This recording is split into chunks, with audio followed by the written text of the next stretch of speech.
Hello, everybody, and welcome to another episode of Recyclist. Once again, I'm your host, Eric Provost, and we are here recording from RCON here in Columbus, Ohio, RCON 2025, and I have the great pleasure right now of being joined by the president of the National Stewardship Action Council, Miss Heidi Sanborn, or is it Dr. Heidi Sanborn? No, Heidi Sanborn, MPA. I've only got a master's. Well, thank you so much for joining me today, Heidi. I really appreciate it. Thanks for having me, yeah. How are you enjoying RCON so far? Oh, it's fantastic. I am so glad they merged two conferences and we have one less conference to go to and we can all be together in this big group. It's not only 1,600 people, but it's like 1,600 people with a lot of energy and at the right time of year, and we all have some breathing space to actually communicate and share. And we have had roundtables. I think the EPR panel this morning went well. I was pleased to moderate that. So I'm very happy to be here, and everybody seems to be enjoying it. Yeah. I had the occasion to speak with Elizabeth Rowe, the president of SWANA. We had a great discussion about just the event in general and all the myriad of things going on. But to kind of hone in on what you're here for, you just touched on it a little bit, the EPR panel that we recently had. There's so much going on within this industry, a ridiculous number of different facets and variables that go into trying to push this waste industry, the solid waste industry forward. Kind of explain to people what EPR is and why people should kind of care about this. Well, thanks for the question. When I got into the industry 35 years ago, I was actually a consultant to local governments in California that were trying to comply with diversion requirements from the state. And I realized very early on that local governments were at the back end. They were passive receivers of a lot of material that they didn't profit from, they didn't design, they didn't even know it was coming. And I thought, we've got to fix this. We've got to turn the spigot off. We've got to get these things redesigned so that the local governments have a chance of having a market, so they can pay to sort things out and bail them. And that means that we have to get up to the front, upstream, to the manufacturers and the designers of the products and the packaging. And that's when I got excited about extended producer responsibility. And I was made advisor to the chair of the Waste Board back in 2000 and 2002. I left after 2 years because I actually got into the strategic plan of California that we're going to get to the goal of zero waste through having extended producer responsibilities beyond the sale to the end of life of the product. And when they have to care about end of life costs by taking things back and managing it the way we do, they literally care a lot more about design because their design choices are what results in our costs. Yeah, but for those out there who may be having a hard time kind of visualizing, what does extended producer responsibility, what does that take the form as? What does it actually mean for these companies to do that, and how are they implementing it? So how it works is it started in the 80s back in Europe, and it started with the Green Dot in Germany packaging.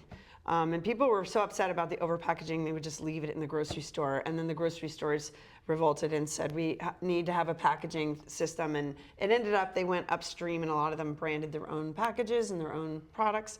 And that's where producer responsibility started. It's since evolved to automobiles, toxic products. I've passed it for everything from medicines and needles to batteries and mercury thermostats. At the end of the day, what it is it says to the manufacturers, you have to either on your own or with a group of your like-minded producer group, whether it's all the manufacturers, mercury thermostats, or what have you, you have to set up, design, come up with a plan to take your products back at end of life for free, because if you charge people, they'll dump it.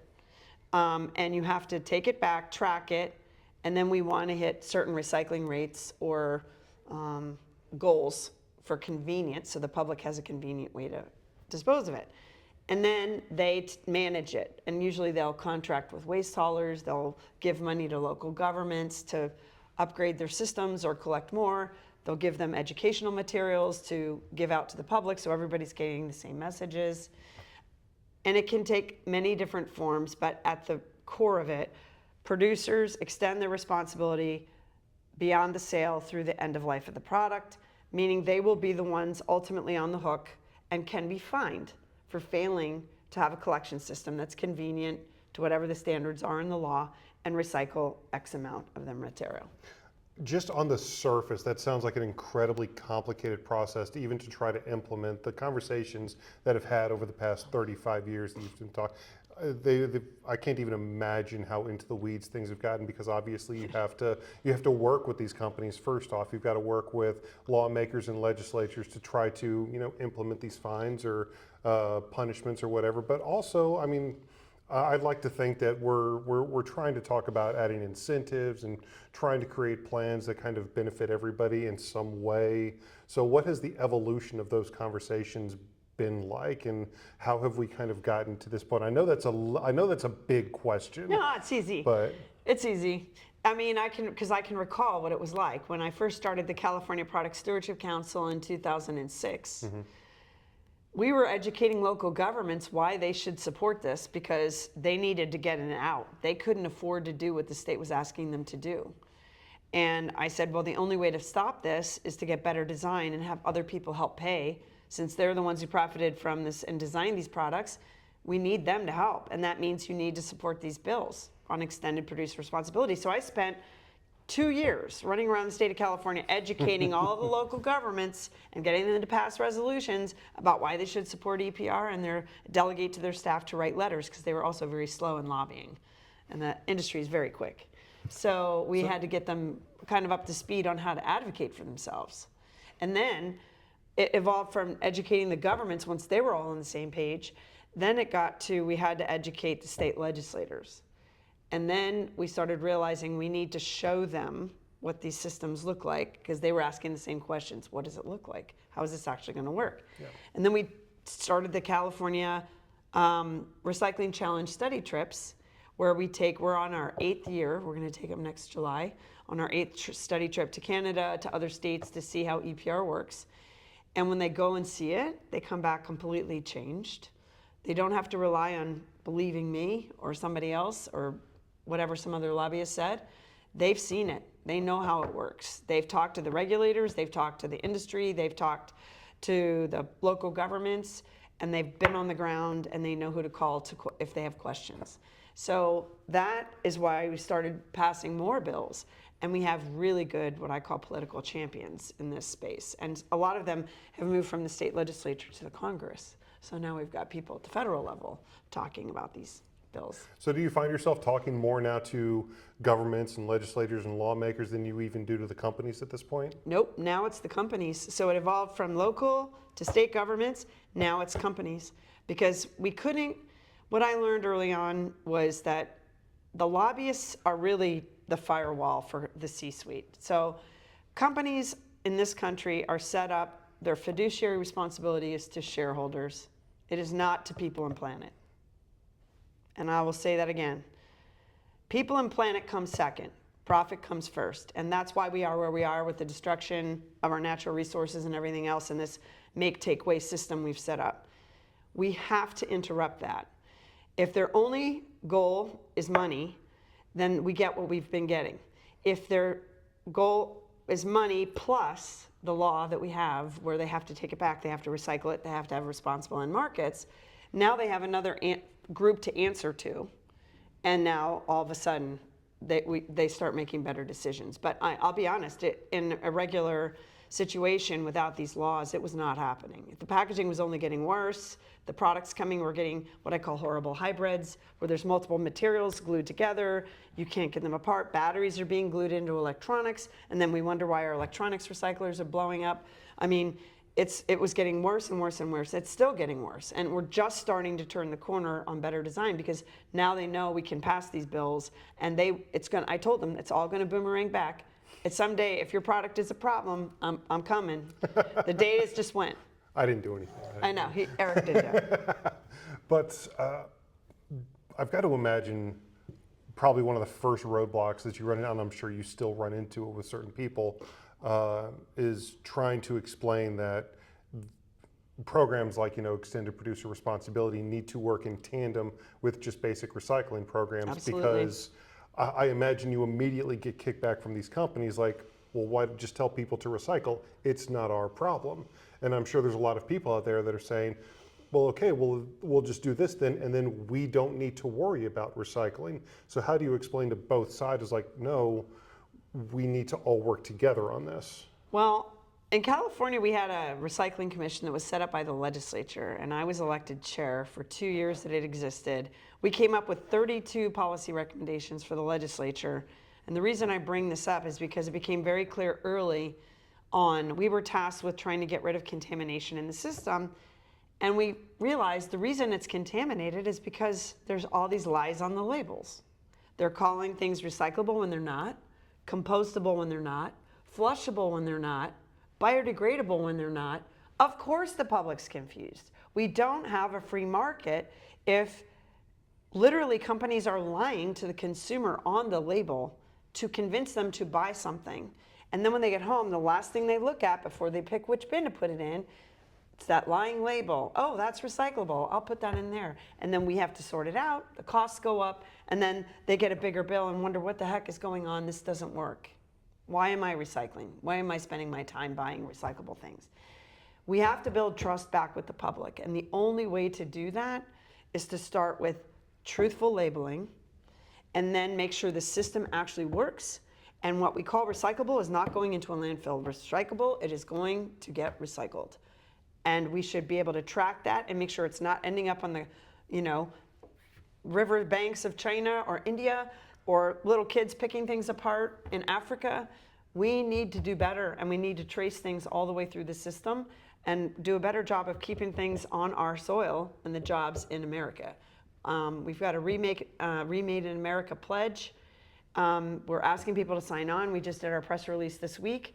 You can follow us on social media and LinkedIn at nsaction.us and go to our website, because that pledge is saying to the universe of legislators and policymakers in the media, we need companies to buy recycled from the US. They're buying from China and other countries, but our recyclers are literally closing in the United States because our own US companies are choosing lower cost Chinese-based recycled instead of our own.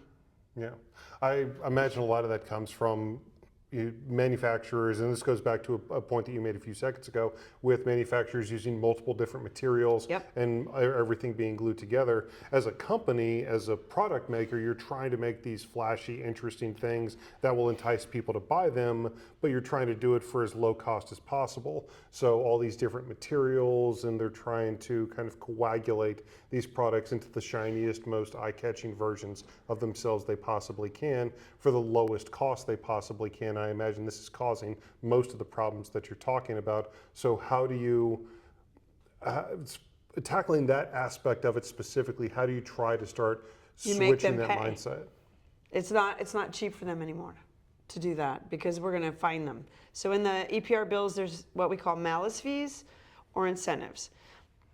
They get incentives or eco-modulated fees for how many tons they sell into the system based on its environmental and recyclability attributes. So if it's a product or a package that really costs the system a lot more money to handle, like polystyrene, very lightweight, you have to densify it, it blows into little bubbles and all, very expensive and hard to recycle. Well, that should have a way higher cost per ton, because it's mostly a contaminant to the rest of the system than cardboard or a basic, PET bottle. Those things are highly recyclable and easy to manage. And when that economic feedback loop gets back to the manufacturers, they rethink design, because now it costs them. But before it didn't. And so one of the things that on our California bill on packaging I was upset about in the regulations is they delayed for 2 years the implementation of eco-modulated fees. Well, that's a problem, because we want to send the signal early to change design. If it's a poorly designed product that's costing the system more, why are you paying the same per ton to sell into the system as this other company that did a much better job of design? We want to be fair, and we want to give credit where it's due. And if companies have pivoted and made it easier to recycle, then they should pay less. Well, with all the work that's being done now and all the changes that are hopefully being implemented, are there enough case studies out there to begin putting like real action plans together that can be at least semi-universally used between companies, where you say, hey, we need you guys to really adopt this extended producer responsibility, or fees or fines or whatever. Here's how you can do it. Here's all these great examples. Here's how these other companies have been able to achieve this. Is there enough information out there that you guys have been able to start going to companies and basically just coaching them how to do this? Well, I wish it went that way. We try to talk to them early on, and they basically do talk to the hand until we pass bills. I haven't gotten talk to the hand in a while. Yeah, because they think they can kill it. And once the bill passes, then they tend to come back and say, hey, this is disharmonized. These states don't have the same rules or the same this and that. And we're like, yeah, because you weren't there. You were trying to kill the bill. And so here we are now. We did our best at the time. Do we want it to all be harmonized? Of course. We don't want to have a different rule in every state. But at the same time, I always say to companies, and I say to everybody, if you're not at the table, the chances are good you're on the menu. Meaning, I like that. If you don't put yourself out there and lean in and try to solve the problem when we tell you we're having a problem, the chances are good you're not going to get what you're looking for in the rulemaking. So lean in early, and then you get the best chance of harmony. Because if companies come and say, hey, we've decided this is the way it can go and we can live with it, chances are good we'd go, wow, that's great, or let's tweak this. But what we get is lobbyists and the party of no, basically, and then we pass a bill and then they go, oh, we don't like it. And it's like, oh, well, surprise, we didn't know your business, we did our best, but now we should go back and see what we can fix. So we are at the place now where I call it the grieving process. When people go through grief, they start with denial, and then they go into anger and denial, and then it's like, okay, acceptance. We're finally getting to the acceptance phase, and that's the best phase because now we can actually start to figure out how do we harmonize these bills and make it work best for industry and for all of us. And for the people out there listening to this right now, from their point of view, from their aspect of it, what does that mean for them? Because obviously extended producer responsibility means that stuff needs to happen on the back end. So how do we as consumers help ensure that happens? Is it just simply make sure we're recycling correctly? Yeah, that's very important. I say vote with your dollars. Be very careful how you buy and what you buy, because every dollar you spend, you're sending a signal to the company, do more of that. And if a company is actually not using the right materials or has a horrible hybrid where you've got plastic and aluminum and paper and everything mushed together and we can't recycle it, then that's a problem for us at the back end. The cost of the whole system goes up for everybody. So try to send the signal. The best thing is, things like aluminum cans, highly recyclable. These should be all recycled. This is about 4 hours of energy of your TV being on. That's how much embodied. Really? Yes. So and Alcoa and the aluminum, we need to get this back, and yet we're putting it in landfills. It's absolutely crazy. So what? They have to go blow up another mountain for bauxite oil or bauxite ore. That is an environmental destruction for no reason, and it's endangering lives. People die in mines. So let's do a better job of all of us, like what we pick to buy, how we use it. Do we repair it? Do we, try to make it last longer and keep it durable? Or do we then, we're beating them up and then we just go buy a new one? Let's do our best to try and be resource conserving and really be smart with what we buy, how we use it, and then where we bring it and sort it. And thank the companies that do it right. Buy from the companies that are doing it right. I would, and I don't want to, start trying to single any industries out, but I guess I'm about to. I would imagine specifically when it comes to the different types of packaging, foodstuffs, I would imagine are probably some of the biggest offenders of the multi-material packaging problem that you're talking about. So, as consumers, my mother was always very frugal when it came to shopping, always buy generic. And, when you're buying stuff like that, are there any tips for maybe people going to the grocery store, or maybe even the department store, things that they should be on the lookout for? Because you already mentioned vote with your dollar. Yep. So do you think that there is a future in which maybe people buy more bagged cereal and it prevents, cardboard/bag? Yeah, a good example are things like toothpaste. You can now buy toothpaste in glass jars that are tablets, and you chew them And I love them. I actually won't go back to the old liquid. And I've those, never tried those before. they work really good, Do actually. they? It's shocking, yeah. At least the brands that I use. But the tubes are multi-material, and we can't recycle them with a plastic lid.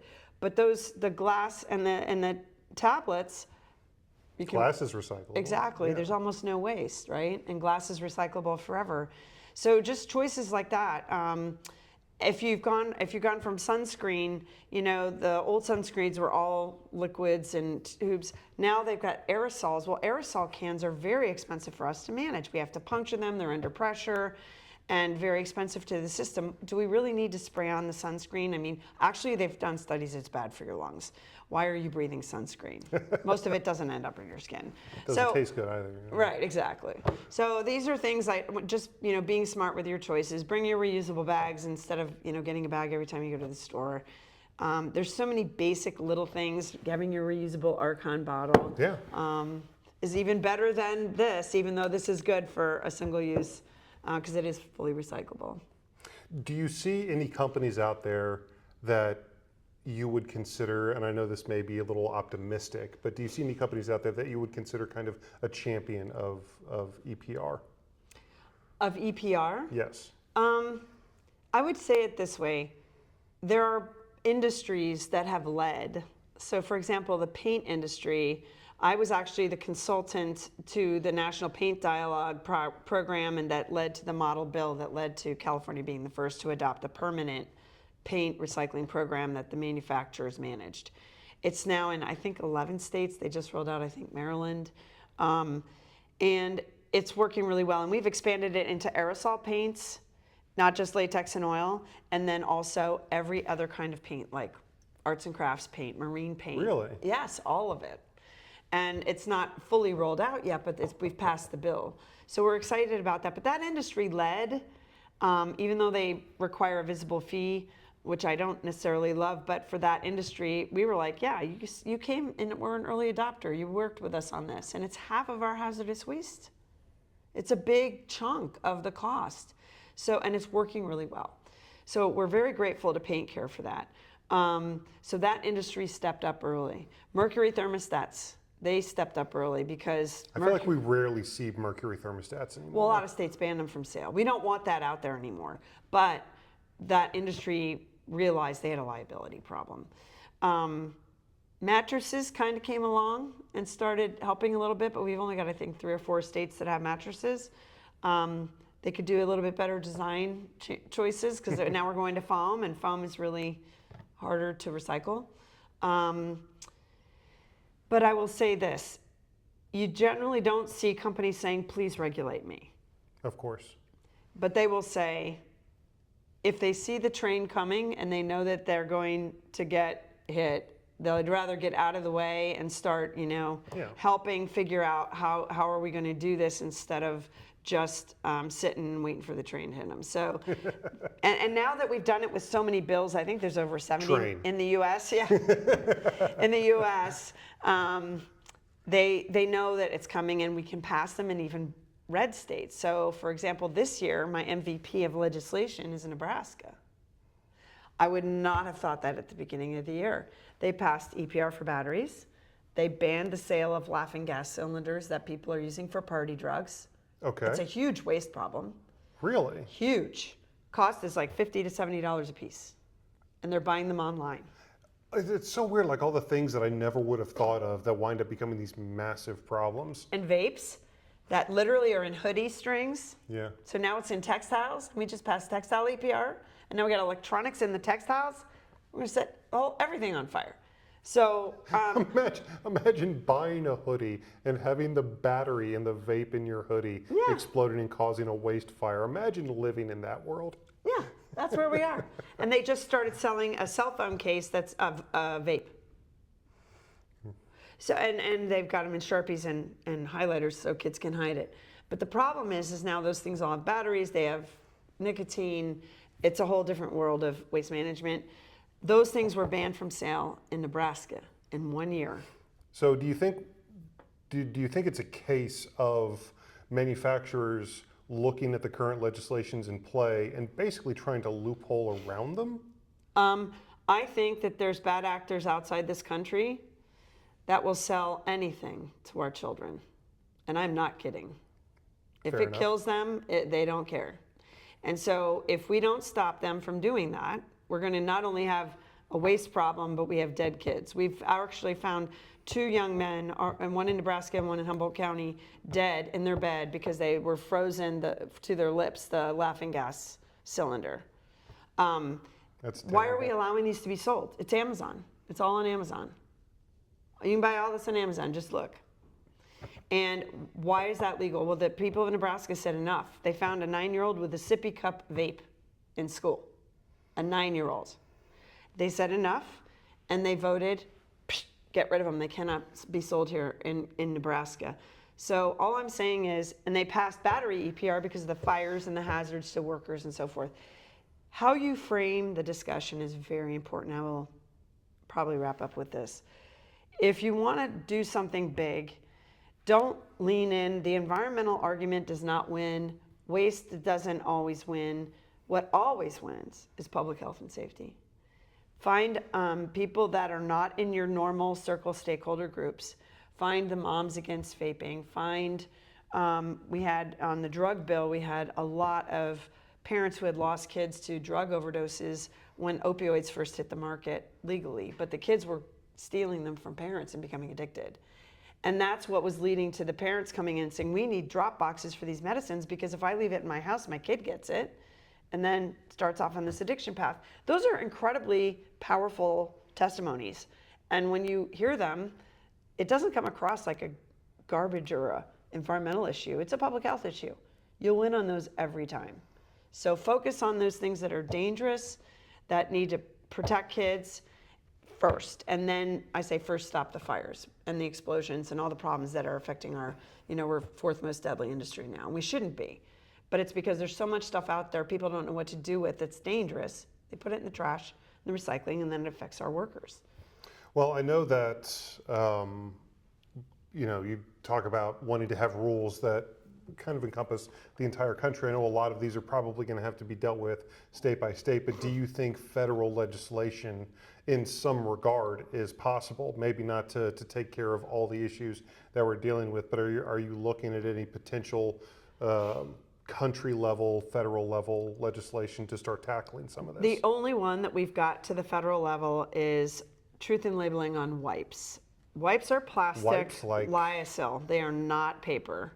And cosmetic wipes, personal wipes, they were being flushed and called flushable. And in California, I was going to bring that up earlier when you said that things were flushed, because there were many discussions that I had with people in dorms in college and barracks in the military. So many problems because flushable wipes, as you said, they're not really flushable, and they cause lying massive. on the label, as I said. Yeah, they cause so stop massive lying problems. on the label. So I was working with the California Association of Sanitation Don't Agencies. flush the wipes. and they said we've got to stop this. And during COVID, it was, it's terrible. People thought they were paper and flushed them because it said flushable, and they ended up during COVID with their sewer backing up in their house. They had a huge plumber's bill. Their floors needed to be replaced, and their kids are out of school, and they were already max stressed. Like, I actually told one of the manufacturers to their face, I said, what you're doing is really mean. It's just mean. Stop lying to people. Well, I mean, if they're not flushable and people are flushing them and they're dealing with these problems, I would think that there's some legal recourse. I would too, and the problem is everybody's busy, and the sanitation agencies, finally in California, we passed the bill, you have to say do not flush and have the symbol and color, it has to be red on white and all this other stuff. We got that introduced in Congress, and it's now going to the Senate. It's in the second house, and it's bipartisan. But do we really have to spend 5 years trying to get companies to stop lying on the label that literally stress people out, cost people money, ruin infrastructure? Just stop it. Why are we having to pass a bill? It makes me mad, actually. And I feel for people, and the companies I don't have any sympathy for this. That was just wrong. And we need companies to stop doing things like that, because that's what's costing us so much money and stress. And people, quite frankly, their bandwidth is maxed. They just can't deal with this kind of stuff anymore. So I hope we can pass it this year. But again, I question, why am I having to spend 5 years of my life trying to pass a bill so we can stop company from lying on the labels on one product category? We don't have time for this. So at the end of the day, what you're saying is EPR is an incredibly simple problem. Yep. And if, by the way, if we had EPR for wipes and they had to deal with the end of life of those, my goal is that by the time I retire, whenever that is that everything sold in the US has an end of life plan. That you cannot sell into this market, especially if it's hazardous, without having an end of life plan that's funded and convenient for the public to use. The end. Well, if you want to learn more about that and maybe how you can help out, what you can do in terms of voting or local laws or legislation coming up around your area, or maybe, just anything else, any other information that's out there, I'm sure you can point people in the right direction. Go to our websites, follow us on LinkedIn, follow me on LinkedIn. We have working groups for packaging and hazardous waste, and other products like inkjet cartridges, marine flares. So there's lots of ways that you can participate, and we have newsletters and webinars and lots of ways to get educated and learn what you can do to help solve these problems, because it takes an army and we need all of you. Well, I really appreciate you coming by and talking with us here on Recyclist. Heidi, this conversation went places I was not expecting, I'll say that. You're not the first to have said that to me. That's fair, but it is really, really interesting, and I hope you guys take her up on that. I hope you guys go and check out the website and learn more. You can find that website here at the bottom of the screen, or if you're listening to us on Spotify, you can find it in the description of the episode. But once again, thank you so much for joining me, Heidi. It's Thanks, been Eric. Fantastic. Hopefully we can have you back on in Love a couple it. of years when everything's fixed and everything And then I can works. finally retire and know that everything has a home. But once you check out EPR, make sure to check out everything that we do here over at Diamond Scientific and Recyclist. You can check out the website at diamondsci.com. That's diamondsci.com. Don't forget, Diamond Scientific is a national leader in gas analysis, instrumentation, and solutions. You can also set up a personalized presentation just by calling 321-223-7500. I want to thank all of you out there for listening to this latest episode of Recyclist, once again being broadcast here from lovely Columbus, Ohio, and RCON 2025. We will see you next week for another brand new episode. I've been your host, Eric Provost. Thank you and have a great rest of your day.